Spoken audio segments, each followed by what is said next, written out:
Atenção internautas de todo o mundo, para o toque de 5 segundos.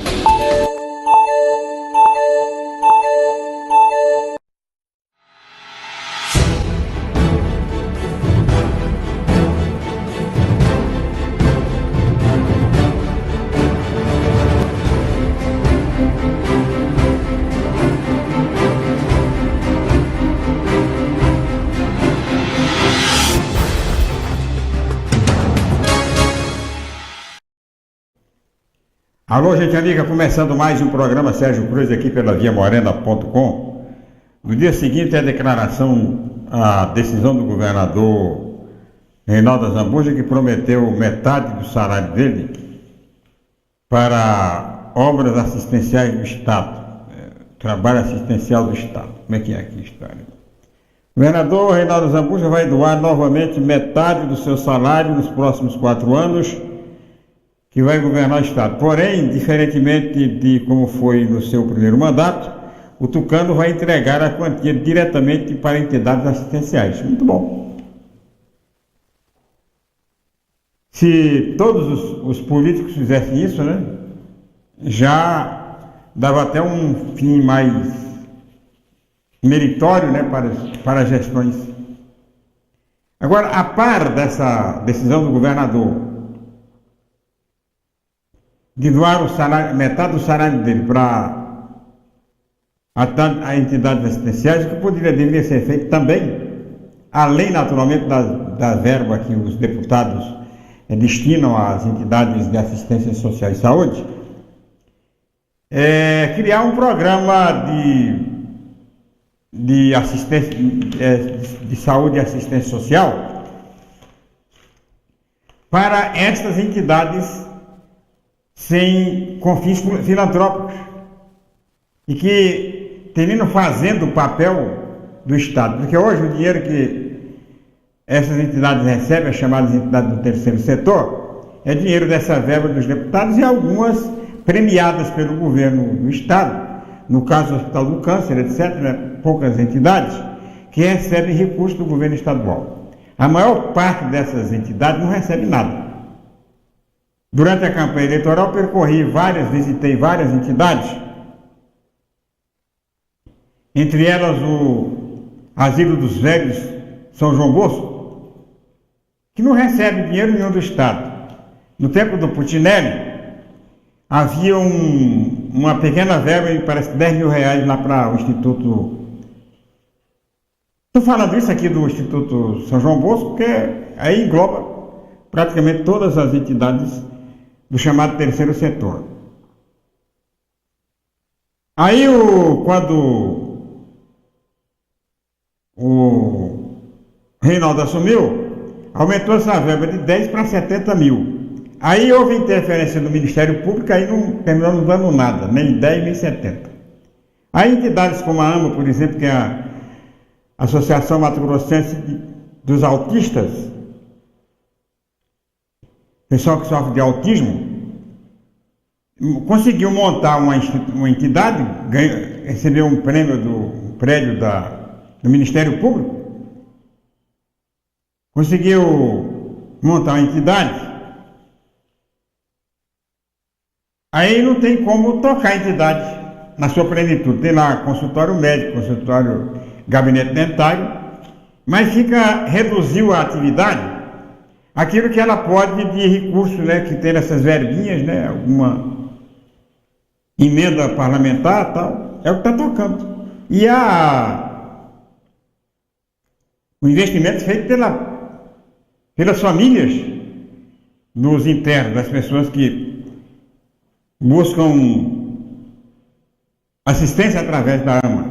VEAMA, todas essas entidades aí. Não é? Então, o que o governo deveria fazer, em conformidade com o Ministério Público, era criar um programa estadual de assistência de saúde e assistência social dirigido ao terceiro setor. Nós temos aqui, além desse instituto, do Instituto do Zelinho, nós temos esse dos autistas, temos a ACC, temos dezenas de entidades que fazem aquilo que o Estado deveria fazer e não faz. Quer dizer, que terminam atendendo uma obrigação do Estado. O Edson, o governador, o Edson esteve hoje lá na... Onde é que foi isso, Edson? Lá na Sanesul. O governador entregou um site backup. Site backup, né? Isso. Tá.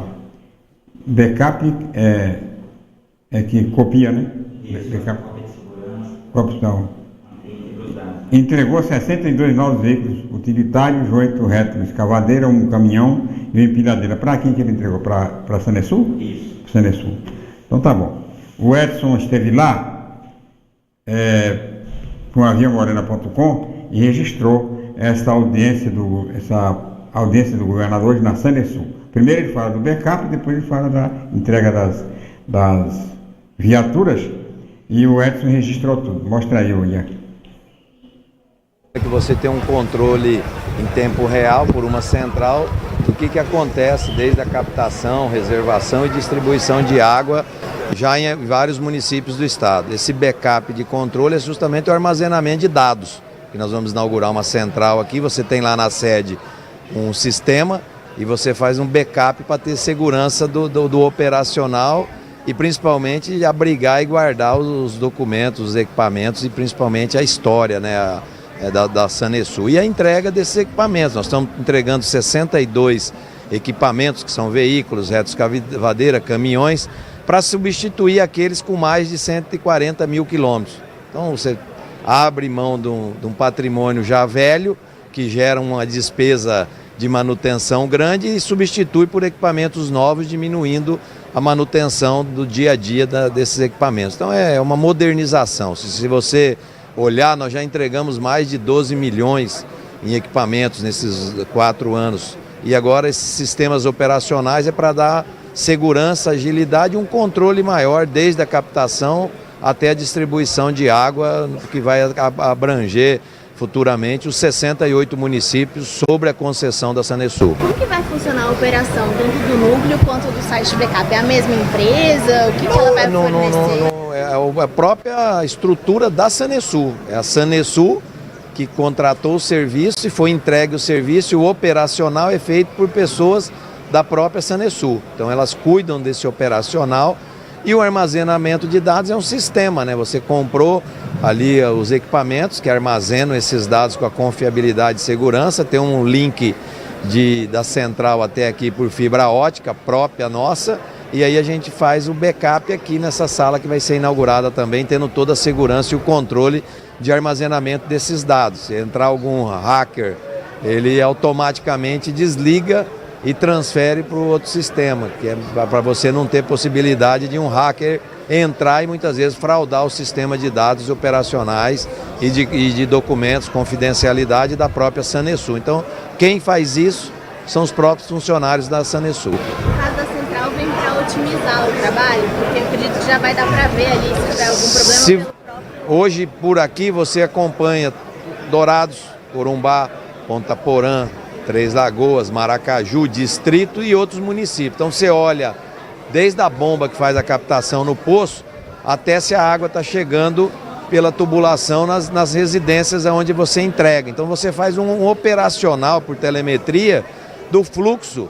Se teve um vazamento, diminuiu o per capita. Quando era o sistema manual, você tinha que ir lá com um funcionário, subir no reservatório, colocar uma régua e essa régua media a reservação. Hoje você faz isso em tempo real.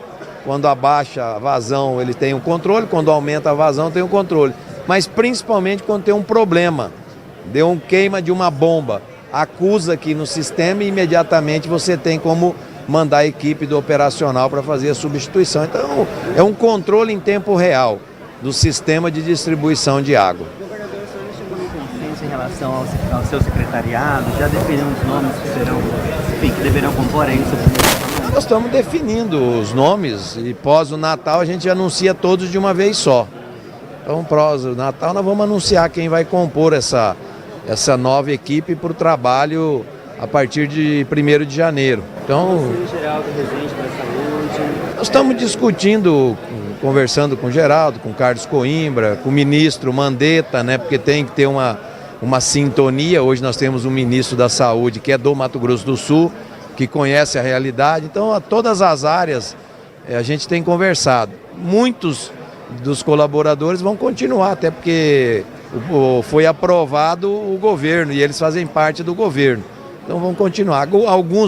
Algumas substituições são principalmente algumas por motivos pessoais, de alguns colaboradores que não querem mais continuar, e outras são normais do rito. É um novo governo, você vai começar com uma equipe um pouco que já pertenceu a esse atual e outros que virão a compor o novo trabalho para os próximos 4 anos. O vice também deve assumir um papel, governador Murilo? Não está definido isso ainda. Estamos em discussão ainda de qual papel.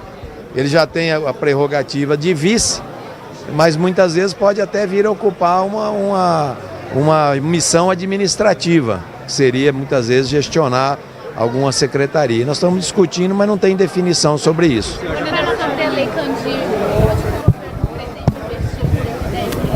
está garantido ainda, né? Simplesmente passou na comissão do Senado. É uma luta dos governadores do Brasil. A gente espera que venha em dezembro, porque isso faz muita falta para nós, para os estados, todos os estados que recebem o ressarcimento. Se vier, nós vamos investir em pagamento dos compromissos do Estado. Estão com o cronograma da folha estabelecido, mas você tem muitas vezes débito com alguns fornecedores, prestadores de serviço. Então, transferências municipais. Então, se esse dinheiro que já era obrigação do governo repassar aos estados acontecer, a gente passa esse fluxo nessas transferências que nós não estamos conseguindo saldar, justamente pelo não cumprimento por parte da União em transferir aos estados aquilo que é de direito da Lei Candir. Governador, não acho que a pergunta. Conversou com os deputados eleitos para decidir o que vai ser 2019 ou não? Nós conversamos com vários já, da postura da base de apoio na Assembleia, com a bancada federal, qual que vai ser o relacionamento em Brasília com o Mato Grosso do Sul. E pós a posse nós vamos ter aí já a entrada em ação de algumas coisas que são importantes para o Estado e que nós vamos demandar tanto com a bancada federal quanto com a estadual. Muitos projetos de leis foram encaminhados agora, mas tem muita coisa que a gente está deixando para o início da nova legislatura e que a gente vai encaminhar isso com... Não, o foco é a continuidade do trabalho com algumas mudanças estruturantes e com algumas ideias do plano de governo que precisam ser implementadas. Ontem mesmo nós assinamos o decreto que regulamenta toda a área de ciência, tecnologia e inovação, que é um dos mais modernos do Brasil, que era uma previsão do plano de governo 2019 e 2022. Nós vamos colocar o plano de governo como meta para o cumprimento das obrigações, e todas as estruturas do governo vão trabalhar em cima dessas metas que nós apresentamos à população e que ela aprovou e que nós temos que implementar. Nós devemos terminar final de 2018 cumprindo 86% do que nós prometemos em 2014, que é um bom número, devido à questão do déficit e a questão da diminuição do crescimento do país, que afetou receitas dos estados. A gente espera cumprir o programa de governo 2019-2022 e as metas são aquelas que estão no programa de governo. Muito bem. O governador terminou dando uma coletiva, né? Falou sobre o programa, o site Backup, falou sobre a entrega das viaturas para a Sanesul, mas falou também sobre política, né? Abordou aí a reforma administrativa que vai ocorrer, que já está pronta, né, que vai ser anunciada depois do Natal, para que as pessoas possam criar toda aquela expectativa no Natal. No programa de hoje eu tenho uma entrevista interessante, né, que nós fizemos hoje de manhã no programa Boca do Povo B, de Paula, com o presidente do Conselho Regional de Arquitetura e Urbanismo, Luiz Eduardo Costa.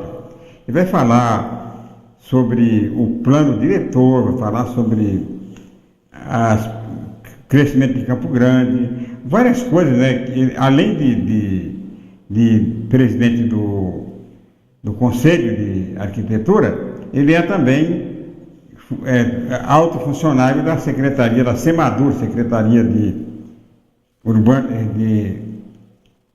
Urbanística de Campo Grande, né? Que trata aí o Luiz Eduardo Costa. Agora nós vamos continuar falando de política, né? A grande expectativa é sobre essa suspeição levantada pelo COAF em cima da família Bolsonaro. Eu tenho acompanhado pelas redes sociais, eu até evito de comentar, porque eu tenho um compromisso que eu já fiz de fazer críticas ao governo, eu pessoalmente, depois da posse. Antes eu tenho, né, pontuado algumas informações até críticas, né, com relação à nomeação e até a postura de cada um dos nomes indicados para o Ministério, mas tenho evitado criticar diretamente o presidente. Eu acho que ele tem que ter esse crédito da imprensa, pelo menos até a posse. E ver as primeiras medidas tal, quem for contra vai falar, quem é a favor vai falar. A minha posição todo mundo conhece aqui. Se tiver errado eu falo, se tiver certo eu também falo. Não fique escondendo as coisas. Não gosto de esconder e também não gosto de quem esconde. Mas essa questão do COAF, a Rede Globo, né, principalmente a Rede Globo, a Folha de São Paulo e a grande imprensa nacional, tem dado um grande destaque, né, a esse problema comportamental aí do filho do Flávio Bolsonaro, filho do presidente da República, que se elegeu senador da República e que tem um problema lá na Assembleia Legislativa. Que um assunto que eu acho que nem devia estar sendo enfocado, foi descoberto, há uma suspeição, a suspeição passa para o Ministério Público e acabou, a vida continua. Quer dizer, estão tentando transformar o Bolsonaro naquilo que fizeram com o Lula, naquilo que fizeram com o próprio Temer, né? Ficar enchendo o saco do cara o tempo todo, até por coisas sem muita importância, ficar o dia inteiro falando aquela mesma coisa e tal, tirando o foco de ações mais produtivas do próprio governo. Eu nunca apoiei esse tipo de jornalismo, esse tipo de manifestação, mas sempre foi feito no Brasil, né? Eu fui contra, eu sei contra, se a favor não vai mudar nada, né? O pensamento da grande imprensa, o meu pensamento é outro. Eu condenei essa abominação não só na rede social e não só no governo do Bolsonaro, como combati isso também no governo do Lula, no governo do Fernando Henrique, no governo da Dilma. Sempre achei que essas pequenas coisas, né, deviam ser encaminhadas para o setor competente de investigação e deixar a hora que estourar a coisa, o Ministério Público detetou realmente que fez a denúncia para a Justiça tal, que houve, né, ilícito tal. E deixa o país continuar. Quer dizer, então eles pegam um ilícito, uma coisa até desvaliosa do ponto de vista financeiro, e fica explorando aquele trem o tempo todo, outro na rede do Jornal Nacional, no jornal não sei o que, tudo quanto é jornal, trabalhando em cima dessa coisa como se fosse o fim do mundo, uma rotina das Assembleias Legislativas, de câmaras municipais. É claro, ninguém está defendendo aqui o erro, mas eu acho que o erro pode ser corrigido troca o pneu com o carro andando, meu. Não pode parar, não pode o presidente se entreter com essas denúncias e deixar de montar o seu governo convenientemente. Mas vamos falar sobre esse assunto no Política na Veia, papo reto de Guilherme Filho com B de Paula. Bom dia, seu Guilherme. Bom dia, bebê. Aqui a gente dá tanto bom dia que... Nenhum problema. Eu acho que não tem um programa que dá mais bom dia que o nosso. Eu quero mandar então um bom dia, um abraço especial hoje ao ilustrador e agora escritor também, Diogo Carneiro, pelo lançamento do seu livro ontem, o Pantaican. Pois é, o senhor não trouxe o exemplar para mim. Não trouxe o exemplar ainda. Não trouxe ainda. Ainda. Mas, sem dúvida alguma, vou levar lá na Boca do Povo um exemplar de um belíssimo livro com as ilustrações maravilhosas e um enredo fantástico. Que legal, hein? Muito criativo, muito apropriado, né? A nossa realidade e a nossa cultura. Vamos falar de política. O seu Guilherme, bom, eu achei uma atitude muito simpática por parte do nosso governador Reinaldo Azambuja, que vai doar metade do salário dele a partir do início do segundo governo aqui, que ele inicia agora em 2019. É uma atitude simpática. Aliás, eu quero dizer ao governador, tem muita entidade que, olha, está fazendo churrasco com pé de frango, não é? Essas doações são muito bem-vindas. Sem dúvida alguma, essa doação da metade do salário, sem dúvida, feita assim de forma transparente, sem dúvida é edificante. O problema está em outras doações de parte do salário que acontecem às escondidas e depois, quando se descobre lá no COAF, fica uma confusão do tamanho. O senhor está se referindo ao caso do filho do Bolsonaro? Ao caso de um assessor do filho do Bolsonaro, né? Que tem em cujas contas foram encontradas o que se chama de movimentações atípicas, né? E que, por envolverem de imediato um senador campeão de voto, né? E por ele próprio ter se envolvido na medida em que também se dispôs a dar declarações a respeito e em defesa do seu assessor, terminou por produzir um clima de desconfiança ou de desconforto, para dizer o mínimo, exatamente pela falta de esclarecimentos ou de assertivas, de afirmações mais diretas, muito comuns aos Bolsonaro. Né? Se tem uma coisa que eles, pela qual eles se tornaram famosos, pela capacidade de dar resposta direta a tudo. Certo. E neste caso... A de bate-pronto. Na hora. Nunca, né? Sem nenhuma... Algumas vezes até provocando algum susto na gente, como aquela história de mandar um cabo a um soldado fechar o Supremo. Exato. Mas, neste caso, o que se tem ouvido são postergações, são falta de esclarecimento, etc., que tem provocado um ambiente de desconfiança muito característico daqueles que não têm intimidade ou não sabem ou não querem administrar essas crises. Né? Não tem uma iniciativa de redução de dano, né, de estancamento desse sangramento aí. Esse noticiário segue diariamente trazendo uma informação nova a cada momento, a cada instante, né, envolvendo cada vez mais gente. Primeiro era a esposa do presidente eleito, depois um conjunto de 8 ou 9 outros servidores, mas que já foram demitidos alguns, outros não, e o personagem não aparece, e eles se obrigam a dizer que tudo será esclarecido, que está à disposição da justiça, e o esclarecimento, afinal de contas, o que é isso? Ninguém diz. Teve um caso, para citar um outro exemplo, de um parlamentar do Rio de Janeiro, que teve lá um assessor envolvido nisso. Ele trouxe o esclarecimento imediato, falou, é uma herança que ele recebeu. Pronto. Quer dizer, pronto não. Tem que claro, mas estou dizendo, tem que mostrar a herança. Sim, não claro, pronto, claro. Não, é evidente. Não é tão pronto assim. Não, é evidente que não se trata de mentir. Ninguém está falando isso, ninguém, né? Mas é de dispor imediatamente um esclarecimento sobre esse assunto.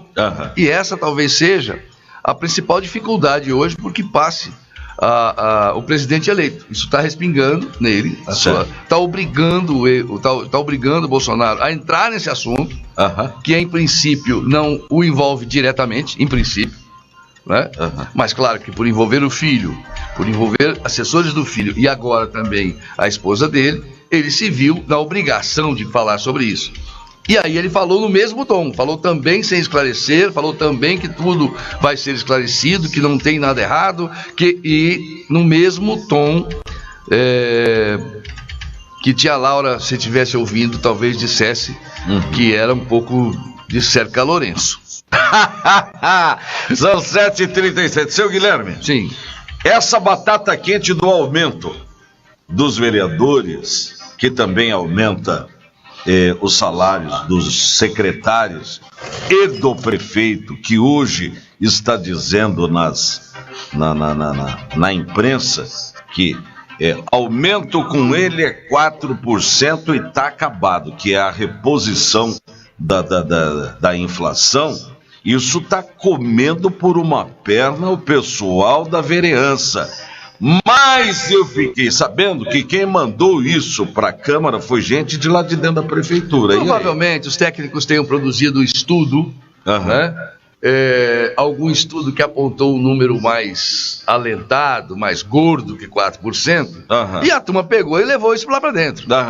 Vamos lá, olha aqui, a própria prefeitura ou os próprios técnicos indicam. Na verdade é o seguinte, seja qual for o estudo, e seja quem for que tenha elaborado o estudo, está mais do que claro, né, que a responsabilidade por levantar, discutir e decidir sobre o assunto é dos vereadores. Sim. Acabou. Não tem essa história. E eles que estão, como dissemos ontem, né, no fim da cadeia alimentar salarial política, né, eles terminam sofrendo mais mesmo. Sim. Certo? Os predadores, de um modo geral, né, se concentram mais aí mesmo. Ainda que tenha tido origem, essa conversa toda, tenha tido origem no reajuste dos ministros do Supremo. Exato. Né, concedido lá na frente e sancionado pelo presidente, né, Michel Temer.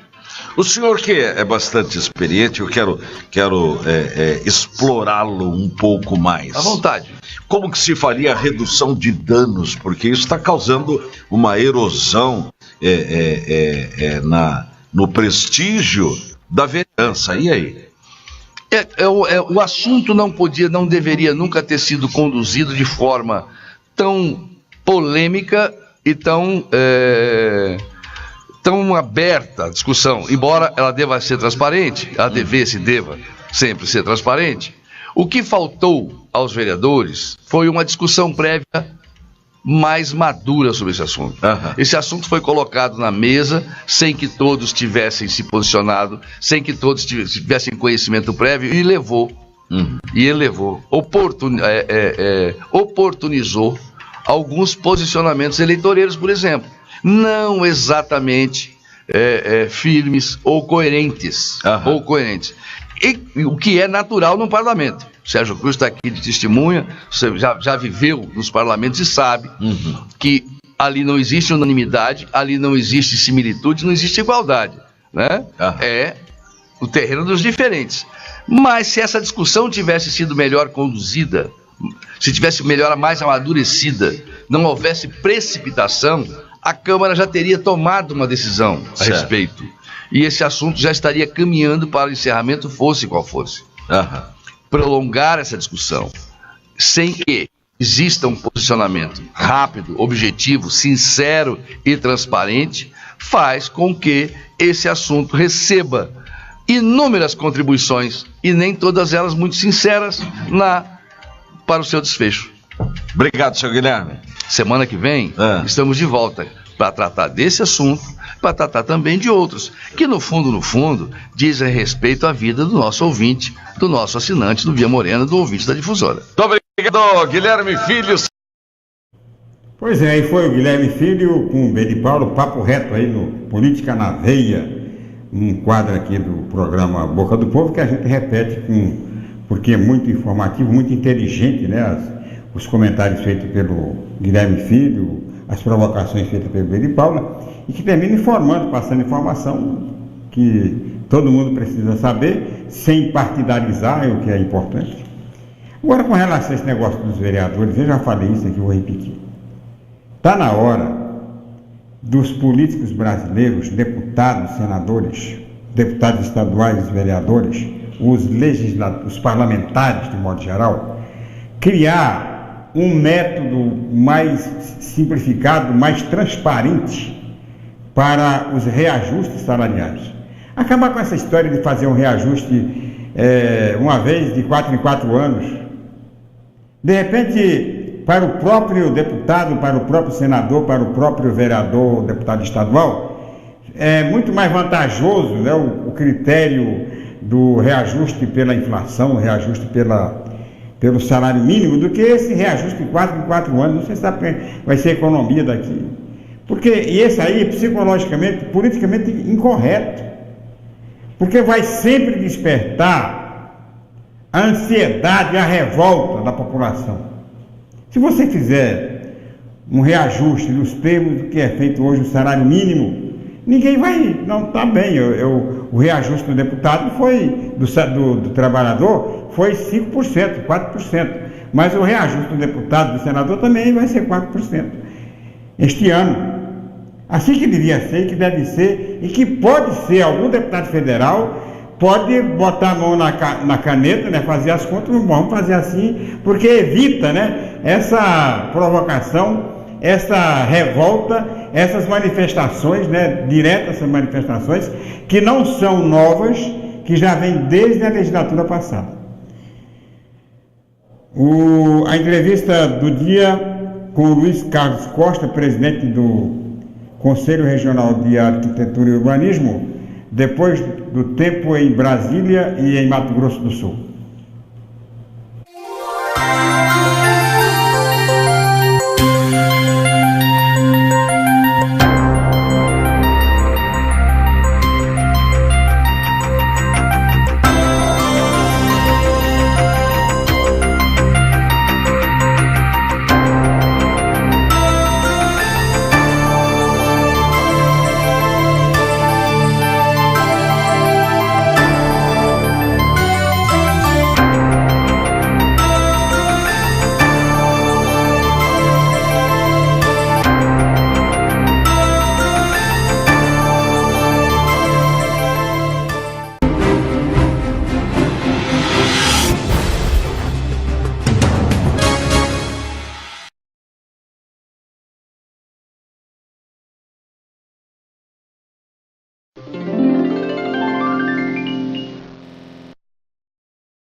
Para quem sempre quis ser mãe, ter um filho representa um dos maiores presentes que poderíamos ganhar.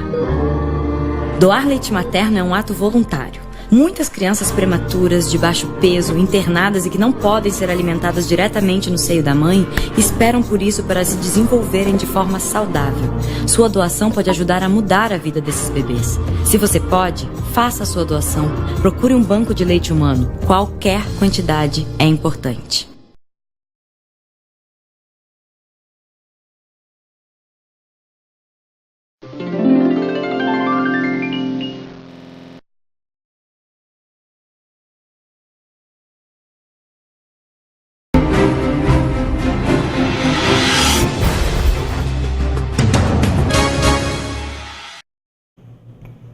Muito bem, vamos então, eu gostaria de convidar você para acompanhar comigo a entrevista do dia. Muito interessante essa entrevista, porque fala muito de Campo Grande, coisa que muita gente não conhece de Campo Grande, e de interesse direto de cada um, né, porque trata aqui de construção, de plano diretor e tal.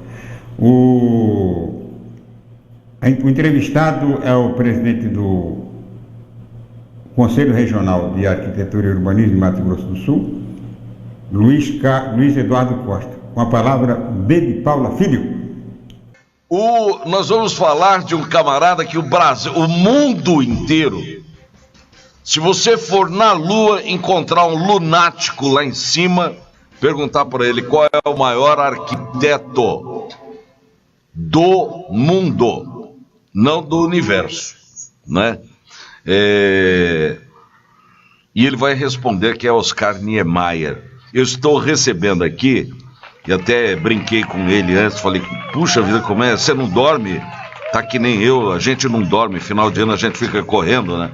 O nosso querido Luiz Eduardo Costa, ele dispensa apresentações, mas eu sempre digo que ele é o homem forte, que eu mando as pautas bombas para ele lá na Semadur, né?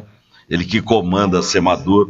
Ele é filho de um amigo querido que é o Celso Costa, que também é um grande arquiteto, e filho de uma amiga que eu tenho um respeito, um carinho pela inteligência dessa mulher, pelo conhecimento, pelo bom caráter que ela é, né? Que é a professora doutora Ângela Costa. É isso. Bom dia, Luiz. Bom dia, Bedival. Bom dia, Sérgio. Bom dia a todos. Bom dia a todos os ouvintes. É uma satisfação voltar aqui na rádio, né? Que bom falar com você, cara. Muito bom. Ontem nós vivemos uma noite maravilhosa, a comemoração dos 21 anos da revista Boca do Povo, né? Você que estava festa lá, linda, viu? Né? Festa bonita, festa né? linda. Muito bom. Ô Luiz, 100 anos, olha, no dia 15, que é amanhã, é comemorado nacionalmente o Dia do Arquiteto e do Urbanista. Isso. Não é isso? Mas vamos falar um pouco do Niemeyer, porque o Niemeyer é uma figura danada, uma figura que não tem como passar pela arquitetura sem falar dele, com aqueles traços maravilhosos, rebuscados, que arcos e etc. É ou não é? Com certeza, né? Ele é a base do...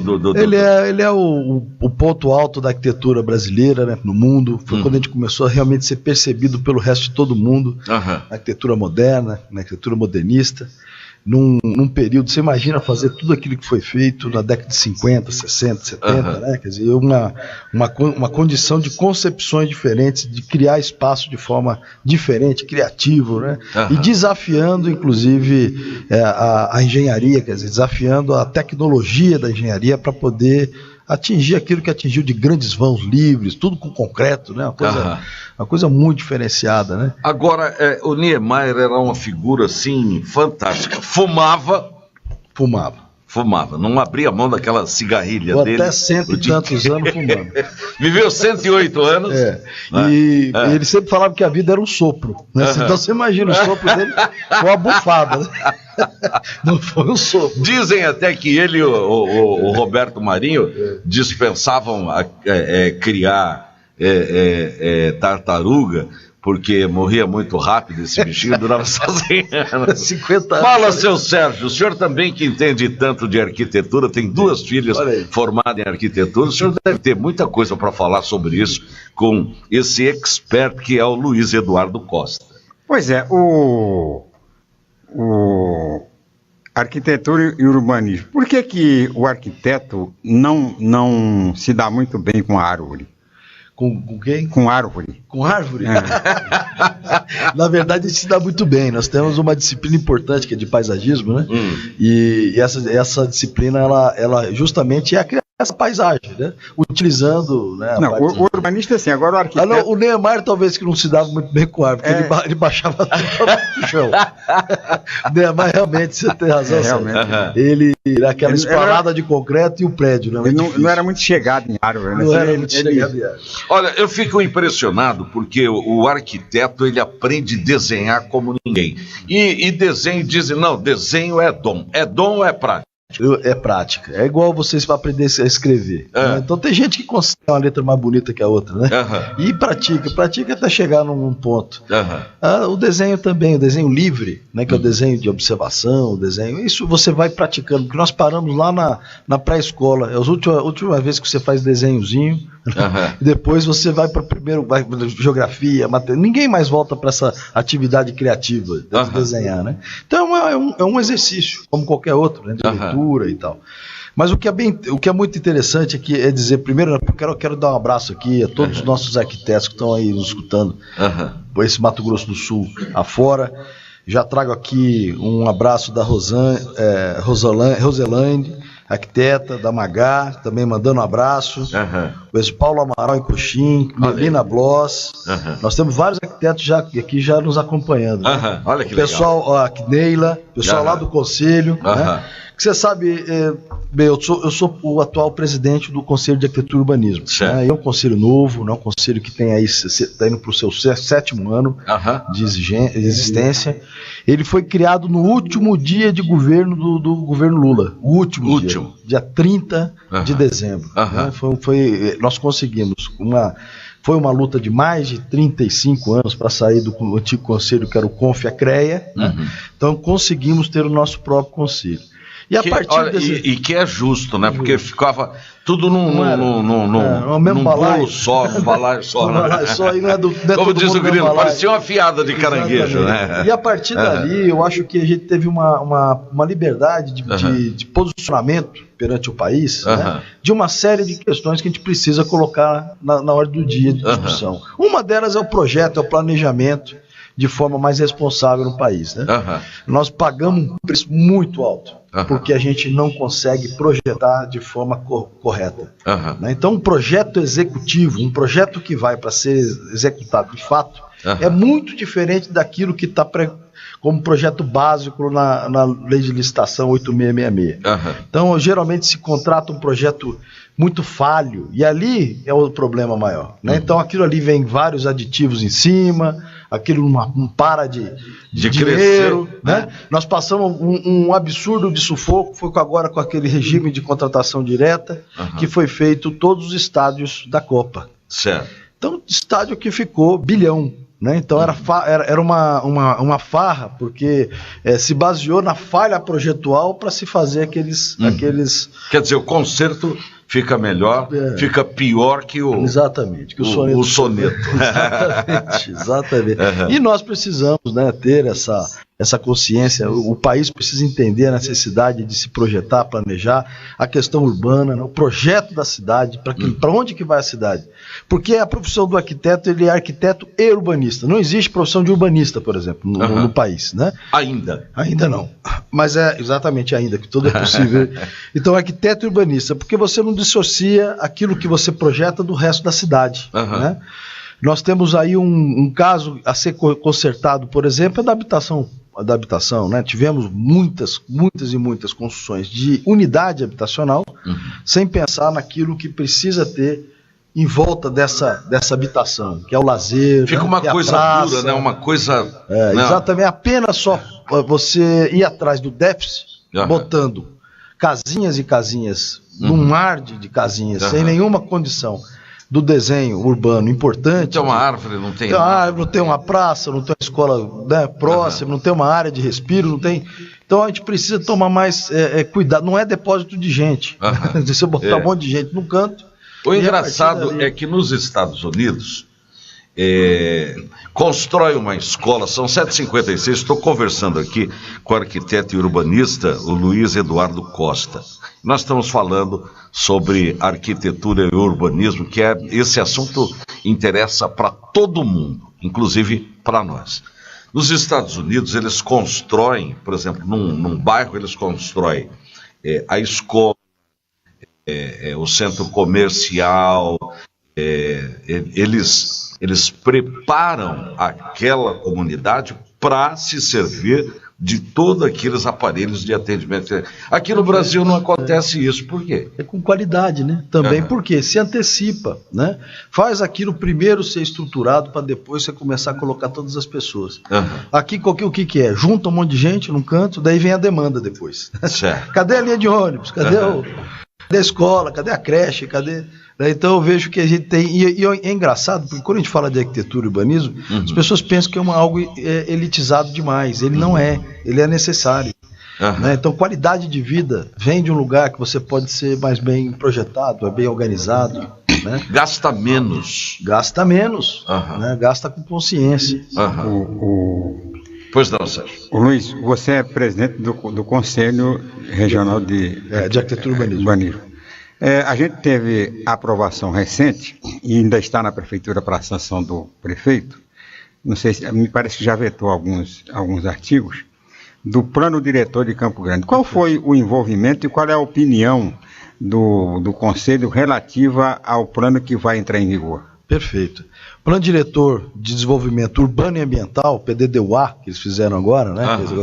Foi uma polêmica, né? Foi um monte de... Mas é natural que tenha, porque ali está realmente as diretrizes de crescimento, desenvolvimento da cidade, os regramentos, né? Começam ali as diretrizes.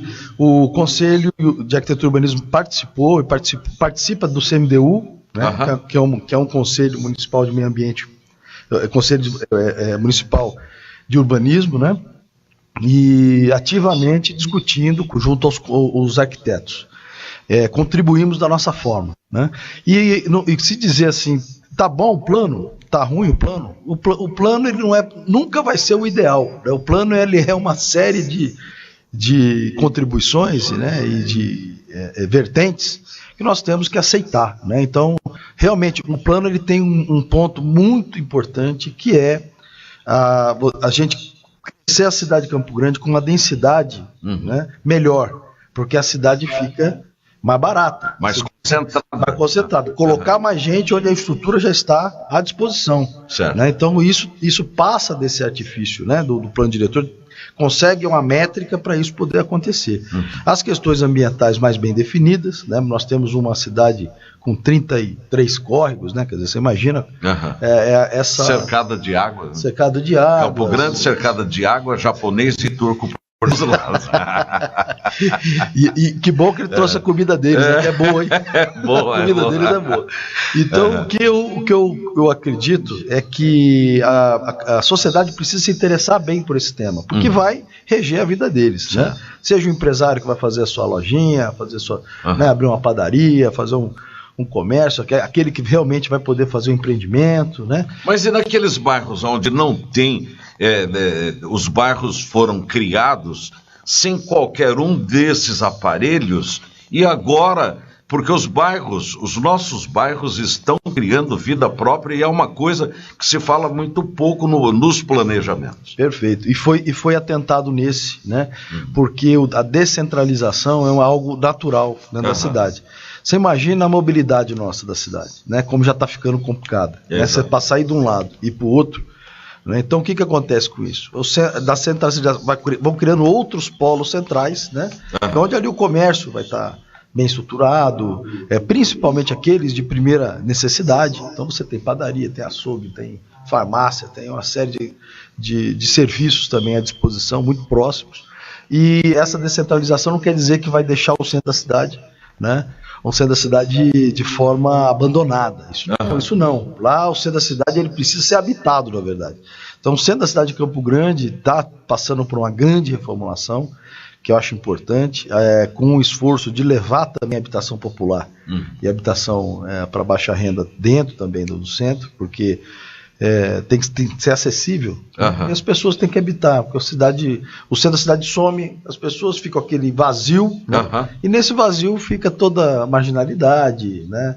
E a prostituição tomando conta de um lugar tão importante da nossa cidade. Ocupando esse vácuo. Exato. O Luiz Eduardo Costa, me explica uma coisa, porque olhando para Campo Grande, quando você é de família daqui, teu pai fez coisas maravilhosas, ainda continua fazendo, sua mãe é uma pessoa tremendamente influente dentro da educação, a gente não pode ignorar qualquer cara, eu quero fazer, não sei o que, você não faça nada em educação se não houver. A doutora Ângela, aliás, mora num lugar maravilhoso. Eu sou apaixonado por aquela casa dela, que tem uma cachoeira no fundo da casa.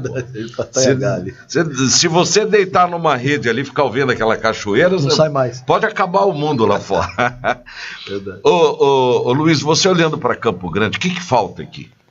Eu vejo que Campo Grande primeiro que é uma cidade bem projetada mesmo, diferente de muitas outras do nosso país, né?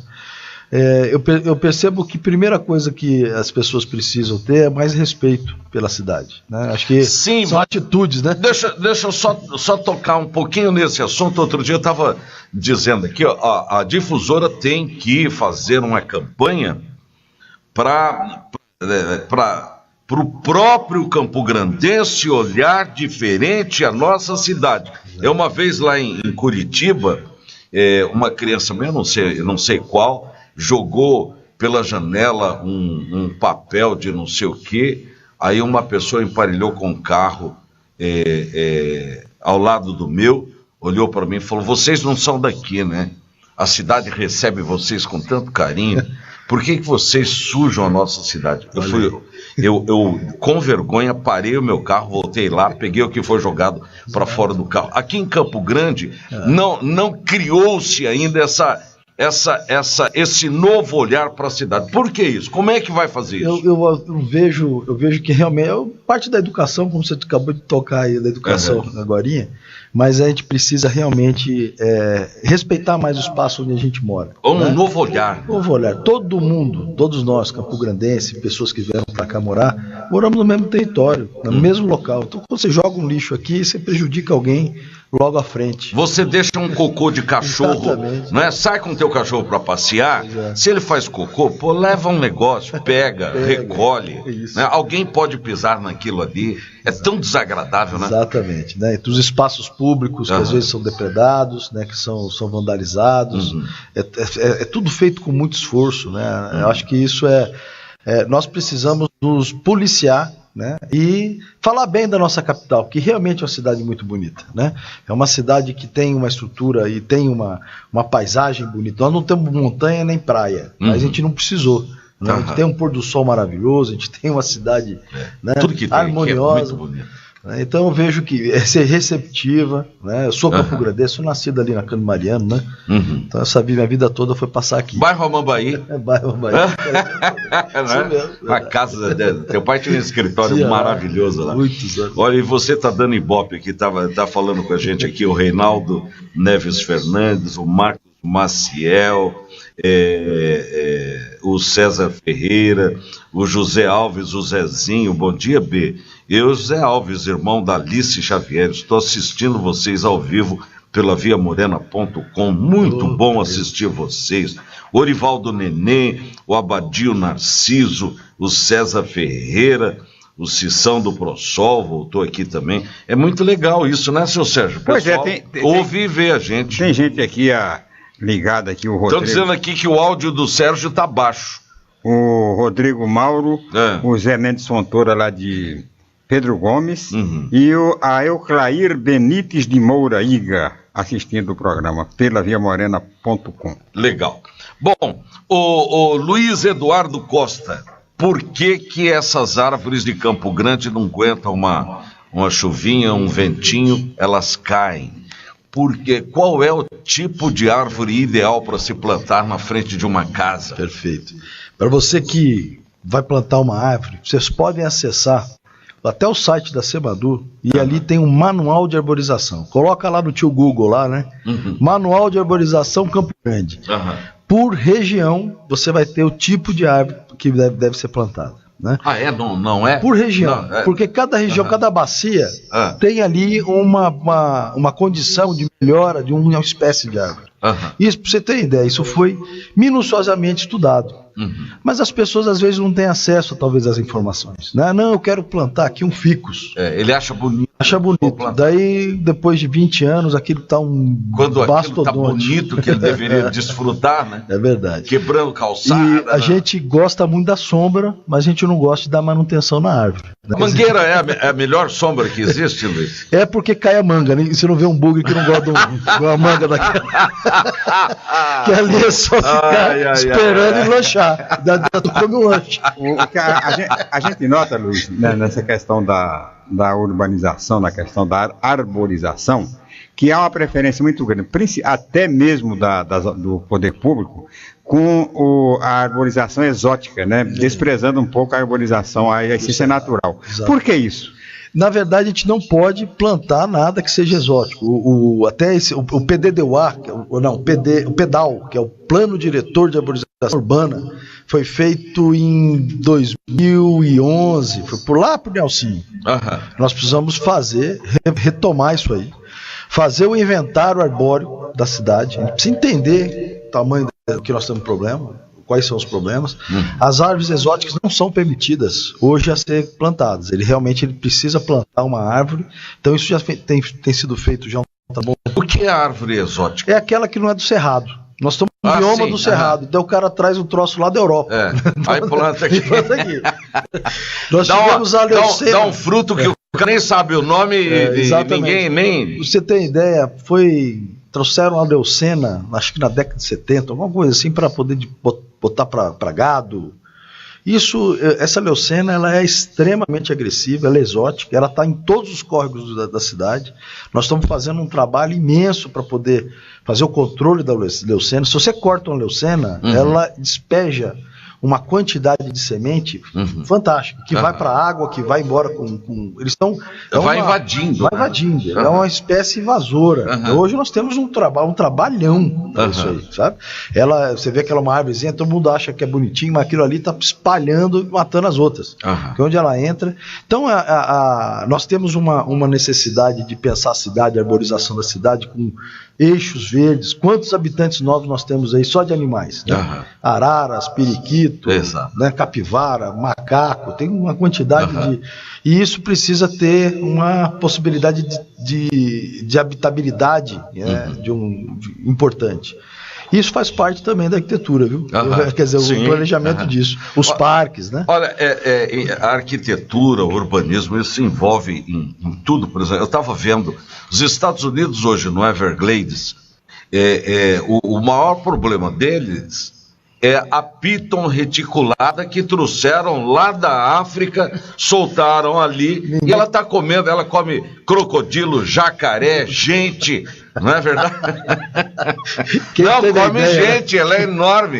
Queria ver quem é o abençoado que teve a ideia. Não é verdade? Quem é que... Não é?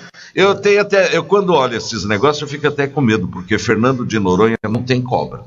Eu já estive lá, não tem cobra.